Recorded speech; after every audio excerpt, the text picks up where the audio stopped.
I felt all people expected from me was to do well in my social setting. So whether it was through grades or accomplishments or just in social standing, people were like, hey, you need to do well at this. And it was all about the image growing up in India. And eventually that turned into, I had to work hard to keep up with those things so people would love me. And eventually all that turned into, just pride. And I became really prideful, and it was all about putting up a front.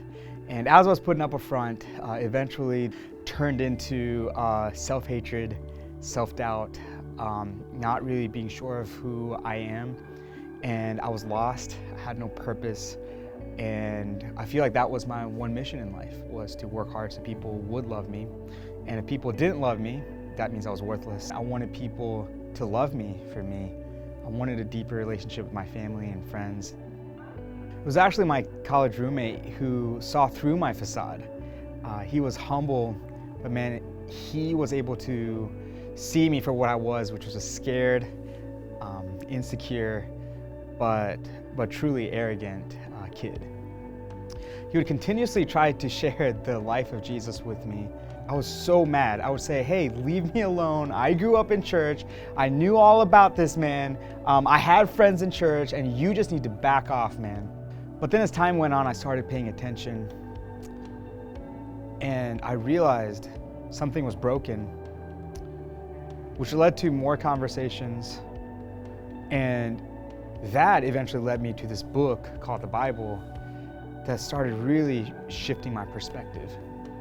And from there, I started having conversations with God. All my questions that I had, just started wrestling with them. And eventually my recluse lifestyle shifted. And one of these nights, as I was asking him a question, I just felt his presence so strong. I felt his love for me. It was truly just overwhelming. It brought me to my knees. I remember, just starting to weep. And I started asking the Lord, can you please change my heart?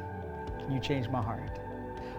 I remember making a promise to the Lord, God, wherever you want me to go, whatever you need from me, or whatever the cost, I'm yours. And man, that moment, that experience is just seared in my mind. And since that day, I feel like the Lord gave me so much meaning. My ambition now had purpose.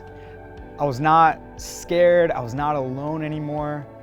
I felt seen and loved. And I have a new confidence. My name is Prabu, and I am seen.